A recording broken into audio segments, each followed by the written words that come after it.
UFC on June 14th. It's going to be June 14th next year. And they're building an arena. The great Dana White's building an arena. And they're going to have 8 or 9 championship fights, the biggest fights they've ever had. Everyone's a championship fight. And everyone's a legendary type of fight. Joe Rogan has his eyes locked on the White House lawn, and he's absolutely convinced that keeping Jon Jones off this card would be nothing short of a complete catastrophe.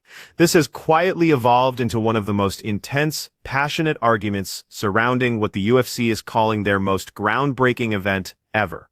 And when I say groundbreaking, we're looking at something that's literally never been tried in the entire history of combat sports. This goes way beyond your typical pay-per-view night. We're talking about a moment that could reshape how people think about this sport for generations. And Rogan? He's got some very strong opinions about exactly how this needs to play out. Well, if they don't do Jon Jones at the White House, I think it'd be a travesty. Here's how Rogan sees it, and there's definitely logic to his thinking. The whole concept of staging fights right there on White House property already shatters every conventional rule about where and how you put together a UFC show. So if you're already throwing the playbook out the window and doing something this unprecedented, then keeping someone like Jon Jones on the sidelines just seems completely backwards to him. What's really fascinating about where we are right now is this. After first siding with Dana White's totally understandable worries about Jones being unreliable before, concerns that make perfect sense to anyone who's followed this sport closely, Rogan has completely flipped his position. I'm talking about a total reversal in how he's approaching this. For him, the pure scale and importance of this event should crush any doubt, any hesitation, any lingering concerns about what's happened in the past. Look at what we're working with here. A setting that's never seen anything remotely like this before. A truly historic anniversary that literally marks when this country was founded, and the absolute biggest stars in combat sports all coming together for one incredible night. That mix, in Rogan's view, demands fearless decisions, bold matchmaking choices, the type of vision that creates moments people never forget. Not safe picks that leave everyone wondering what might have been. He truly thinks that Jones going up against Alex Pereira in what would be an epic battle between absolute legends represents exactly the kind of main event that would anchor the entire evening instead of creating problems. This wouldn't be some risky sideshow that could explode and ruin everything. This would be the crown jewel, the bout that every single viewer would be discussing for decades to come. Trump said there's going to be 8 to 9 title fights at the White House UFC event. And it's title fights, right? There's only 8 weight classes, so how's there going to be 9 title fights? We're going to have 20 title fights. All the title fights there's ever been. Everyone's a championship fight. Everyone's a legendary type of fighter. Well, if they don't do Jon Jones at the White House, I think it'd be a travesty. Dana's like, you can't count on him. You guys count on him. Come on. That's all. White House? Come on. Security are they going to have for the... Now Dana White, and this is where the real disagreement starts heating up, hasn't shown much love for this idea at all. Actually, he's been pretty vocal about his doubts whenever anyone brings it up. During several public events over recent months, the UFC president has consistently pushed back against Jones trying to work his way back into the title conversation, especially for a card this massive, where literally everything has to go perfect. White has built his entire position around reliability and track record, 2 elements that become absolutely essential when you're organizing an event that will have the whole planet watching. He's arguing that previous problems, and we all know what those involve, make Jones too much of a gamble for something this significant. When you're putting on a show right in front of the White House with the commander-in-chief in attendance, there's zero room for anything to go wrong. But here's where it gets interesting, and this is where Rogan completely disagrees with Dana's approach. Rogan isn't worried about that risk whatsoever. He views the White House card as exactly the type of massive stage where Jones's competitive fire would kick into overdrive completely. The venue itself, in Rogan's opinion, would ensure total focus, dedication, one final truly legendary showing from someone who's already established himself as one of the all-time greats. When the spotlight is that intense and the platform is that enormous, Rogan thinks that's precisely when Jones rises to his highest level, not falls apart. On June 14th, we're having a fight. All of the greatest champions in the world, the UFC fight, they're building an arena in front of the White House, if you can believe it. Then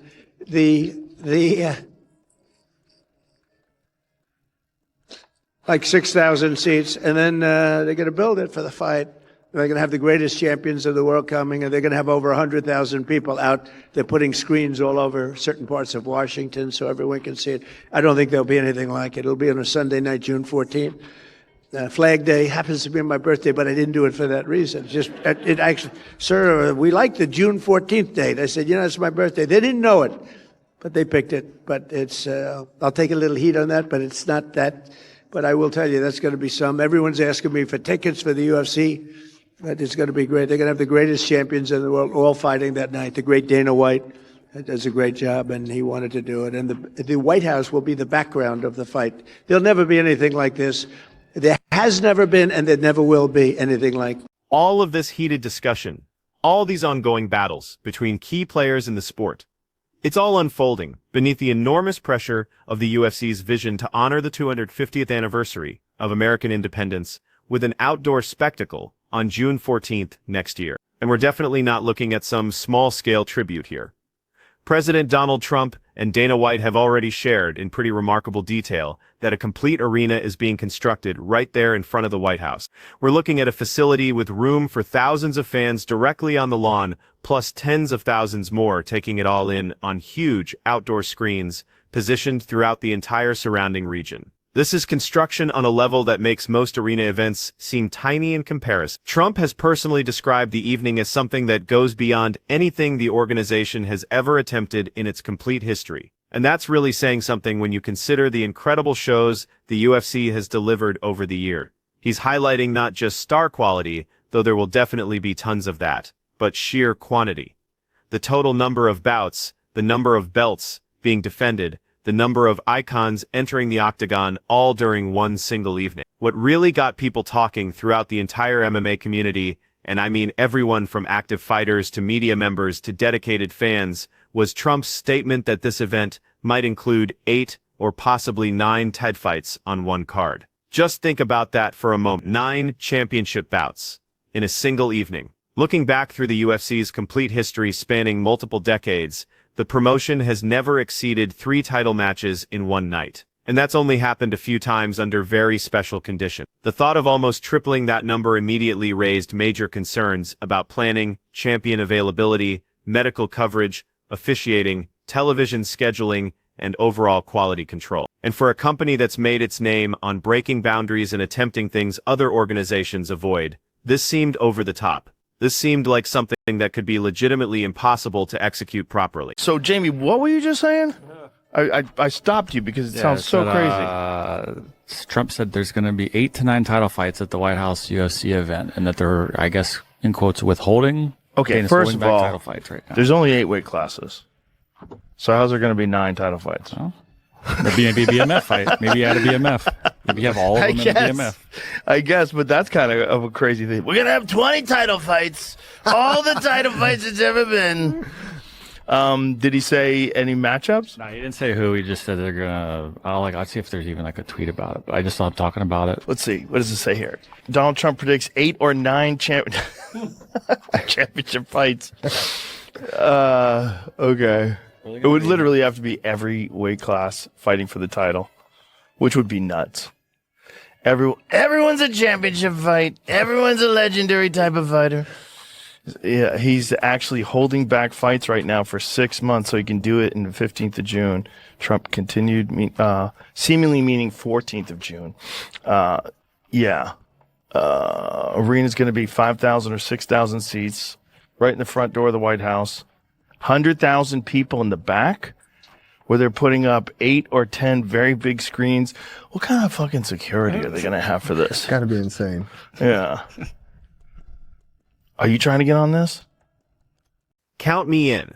Rogan expressed exactly that disbelief, that combination of thrill and doubt when this topic surfaced during his MMA podcast with middleweight fighter Brandon Allen, who was sitting there probably having the exact same thoughts most people were having. His immediate reaction, and this is totally typical Rogan approaching things logically, was to challenge the numbers behind the whole plan. Just focusing on the men's side, there are only 8 official weight classes in the UFC currently, so including a 9th championship fight seemed totally impossible initially.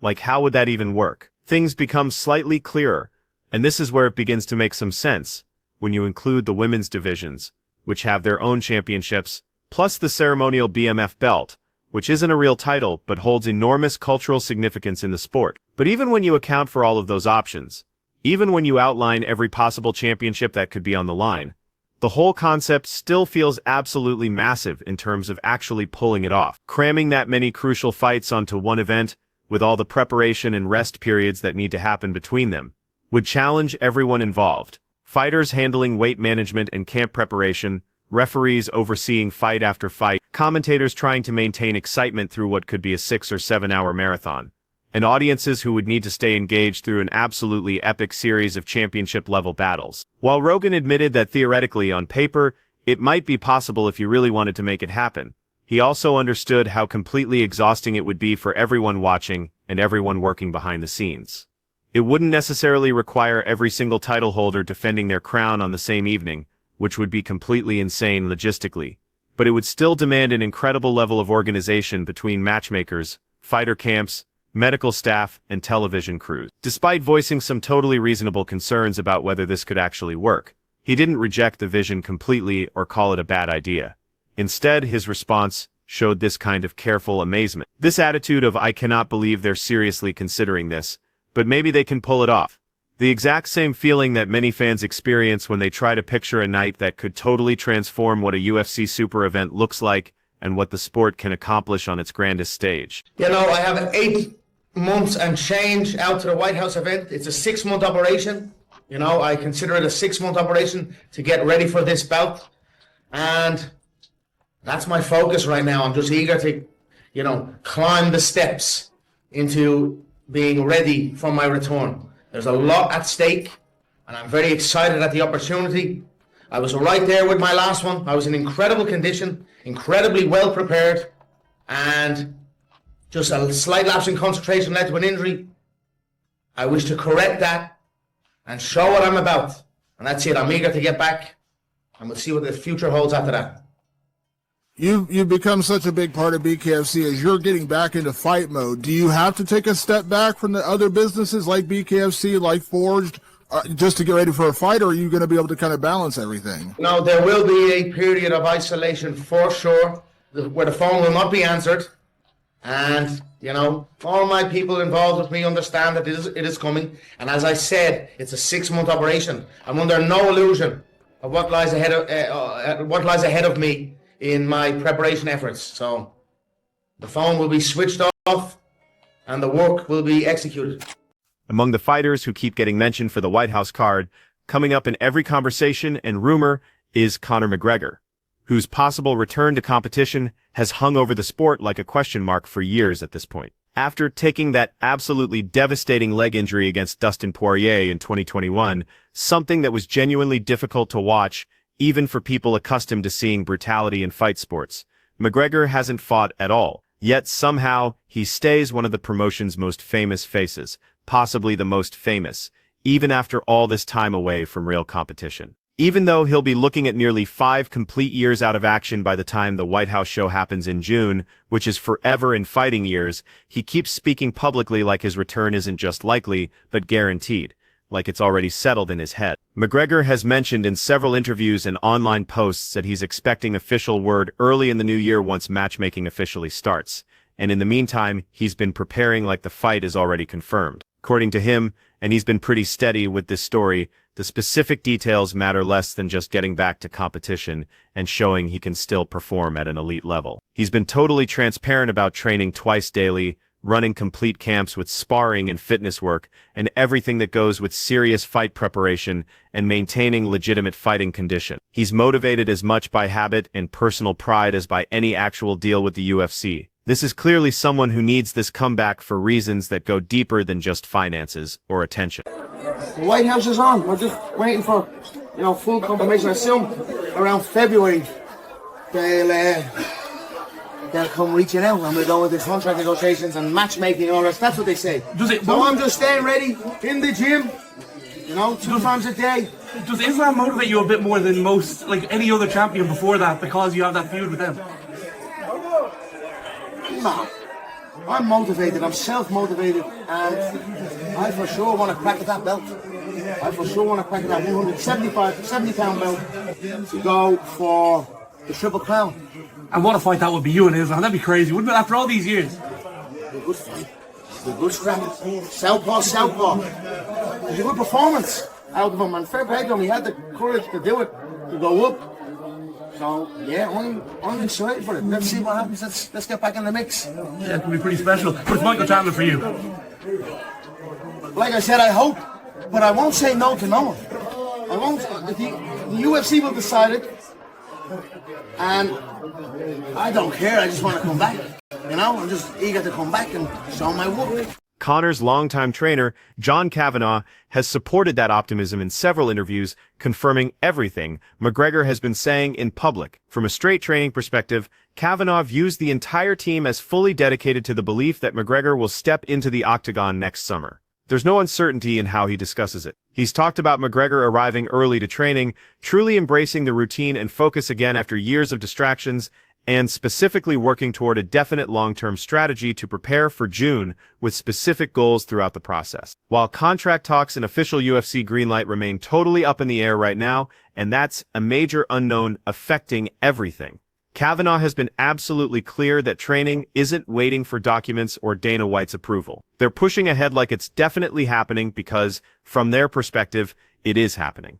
That being said, and this is where the situation becomes tricky and complicated, the journey back for McGregor has been far from smooth or simple. Since that leg break in 2021, McGregor's name has shown up much more often in legal news than in fight coverage, which isn't the type of attention the UFC typically wants surrounding its biggest draws. A civil lawsuit tied to a 2018 situation led to a liability decision followed by an unsuccessful appeal that kept the story active, and then additional scrutiny from news organizations investigating his private affair. Another legal case connected to an alleged incident during the 2023 NBA Finals brought even more chaos to his public standing, and while criminal charges were never filed and the civil case was eventually dropped, the harm to his image was already complete. He's also dealt with major problems within the UFC's drug testing program after missing several required check-ins, which are mandatory for athletes in the testing system. That violation by itself pushed back any approved return until at least March 2026, which seriously impacts the White House schedule. All of these issues, when you look at them together, really complicate McGregor's return story and make many people doubt whether he can actually make this work. Still, despite all of that, none of it has reduced his personal motivation or his conviction that he deserves to be back in the octagon. He has kept talking publicly about competing again with the same certainty he's always shown, including goals that extend far beyond just a basic comeback fight to knock off the rust. If he gets the opportunity, and he's been very direct about this, he's shown real interest in chasing a welterweight championship, targeting a rare accomplishment that would extend his title legacy across 3 separate weight classes. Seeing Islam Makhachev recently win gold at 170 pounds has only increased that desire and provided him with a clear opponent to focus on. A lot of talk behind that. Jon Jones, he puts his name in the hat. Conor McGregor, he puts his name in the hat. Heck, GSP, they're calling you. Would you put your name in the hat? Hell no. I'm retired and I'm good. Takes a lot of discipline to stay retired. And I would say about once a month, my phone rings or I receive a text message or, are you interested of doing this, doing that? Like I got fights offered all the time, but I'm good where I am right now. But yeah, you talk about Jon Jones. That would be fun to see Jon Jones come back. I would love to see him fight. I think he wants to go against Alex Pereira. And I think it's an interesting fight, especially at the White House. That would be great. Is that the fight you want to see, GSP? That's one of the fights that I would like to see. I would like to see the rematch between Thomas Penal and Cyril Gane. That was an amazing fight until that eye poke happened. And I would like to see perhaps if Islam Makhachev wins, or even if he doesn't win Saturday, I would like to see him fight Elias Topuria, or the winner between Elias Topuria and Paddy the Baddy. Conor McGregor, do you speculate that he returns? If there's one fight to get him up for, it's returning at the White House. That would be a good one. To make him fight against, I don't know, maybe Chandler or I wonder which guy do you think would match the best with Conor McGregor? I don't think it would be fair to put him for a title fight. I think he needs to that one fight at least. I know he's very popular, but I think there's other guys in line that deserve a shot before he does. But who would you match him against? Beyond McGregor and Jones, beyond all the rumors about those two massive names, other legendary figures from the sport's past have shared their thoughts on what they believe the card should include. Georges St. Pierre, who's widely considered one of the absolute greatest champions in UFC history, someone whose perspective carries enormous influence in the community, has offered his personal dream list for the event, and it's pretty bold. He's expressed strong support for seeing Jones come back, particularly facing Alex Pereira, describing it as exactly the type of battle that deserves such a meaningful stage. This isn't just an entertaining fight, this is the kind of fight that separates different eras. He's also pointed out what he considers unresolved storylines elsewhere in the division rankings, specifically mentioning a possible rematch between Tom Aspinall and Cyril Gane after their original meeting ended far too quickly due to injury, leaving everyone curious about what would have happened in a complete fight.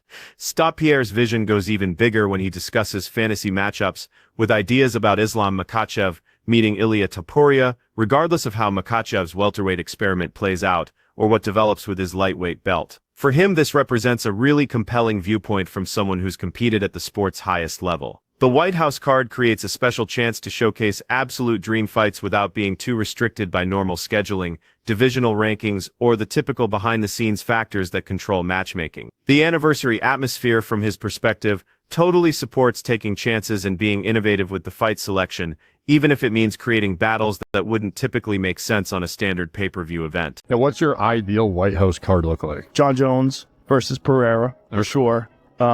Conor McGregor versus Michael Chandler. That would be awesome. You know, you want to have some fun. Like, that's a fun fight. You would probably want, like, Islam Makhachev versus Ilia Topuria. That would be insane. You know, maybe even at 155. I don't know if Islam even wants to make 155 anymore, but Ilia said he would fight him at 170, which is crazy because Ilia's smaller than me.